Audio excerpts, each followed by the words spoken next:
Hey everyone, it's Laura with Heart of Ukraine Ministries, giving a short update. We've had some good news. One of our previous clients, Yura, who's been coming to church after he released from us, accepted Christ and is going to be baptized. So that's really exciting. Two of the three that left are now in the family of God, and they've continued to come to church. And I think I did a post on some other ex-clients that came into church. So it's kind of good to see them come back. Of course, weighing in, are they trying to get something or are they really seeking the Lord? So that was good. We've continued to feed, and we ran out of tea and bread and just a tad bit of soup left over on Tuesday, and talked with the emergency workers to see how the food is going, and they're loving it. Have you seen pictures? It's really great. A good amount for them. We've got a number of projects working. Some people in Tennessee have graciously bought some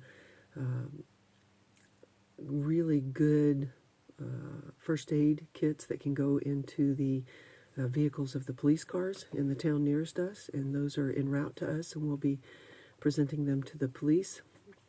Also working on a number of other issues with some other law enforcement to help them out, because there's just such a great need, and a lot of the products or the items that have been sent from America have gone to the big cities, and the small towns and villages are not getting anything, so we're just trying to help them.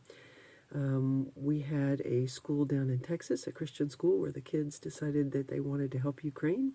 I guess one of the parents heard about our ministry, and they've done a fundraiser, and we are going to use some of that money, most of that money, to buy some laptops and printers for the school here in our village.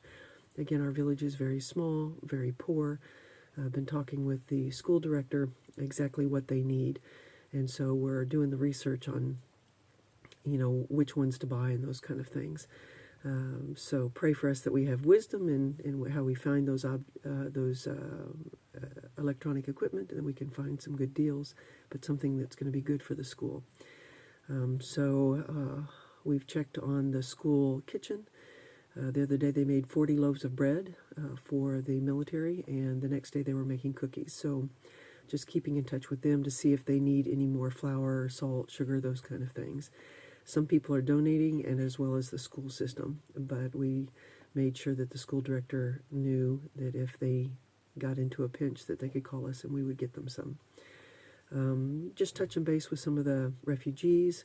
One of the families, the men drove up to Chernihiv. They were able to get in. They've met with the wife's parents, talked to people, checked on them. Most of their vehicles in their transport business had very minor damage, and they're going to be coming back soon. So just pray for their travels back.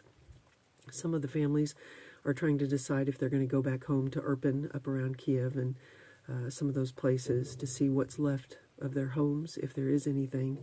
But just trying to decide what it is that they're going to do. So we continue to keep in touch with the refugees. Let's see what else. I haven't really watched the news for a couple days. I have to admit that I really need your prayers, because the atrocities that are happening here are just overwhelming, and kind of feeling a little bit helpless, not doing enough. I know that all the other ministries that we know of and encourage, and they encourage us, we're all filling in the gaps, but it just seems like a drop in the bucket.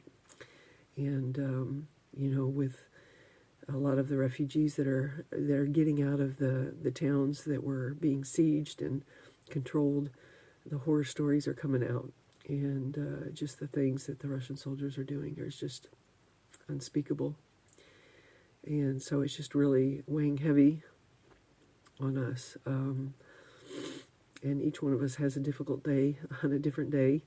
Lots of tears, lots of prayer.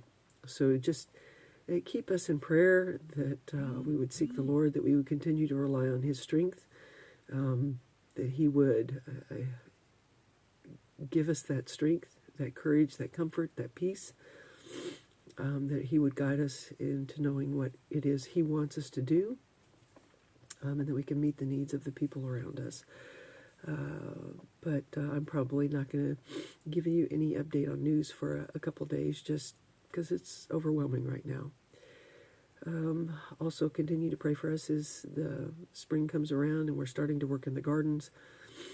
Our garlic is growing beautifully, and we've been able to roto-hoe between the rows, and it's just springing up well. The onions are not too far behind.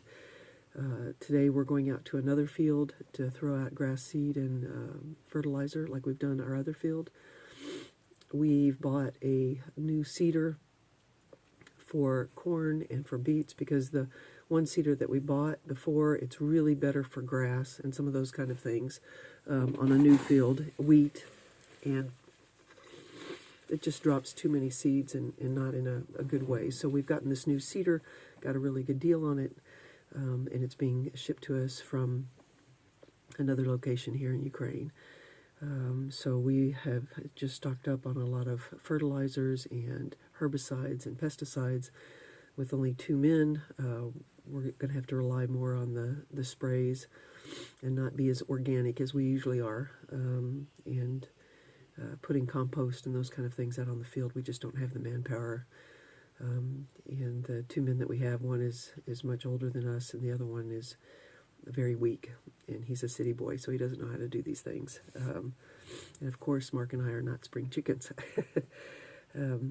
But just keep us in prayer as we take care of a lot of these things with the garden, and training the men up to take care of some of the animals. And our next pig, Dolly, is due at the end of the month with her piglets, and we've got a couple of rabbits that are going to be due here really shortly with their litters. So just a lot of activity here in addition to all the serving.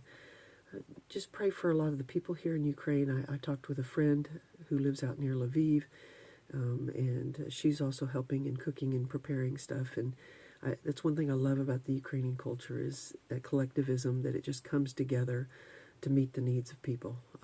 And so it's very inspiring, but all of us are getting tired, and just the weight of the things that are happening are really weighing on our hearts, not just us here, but other people that we talk to.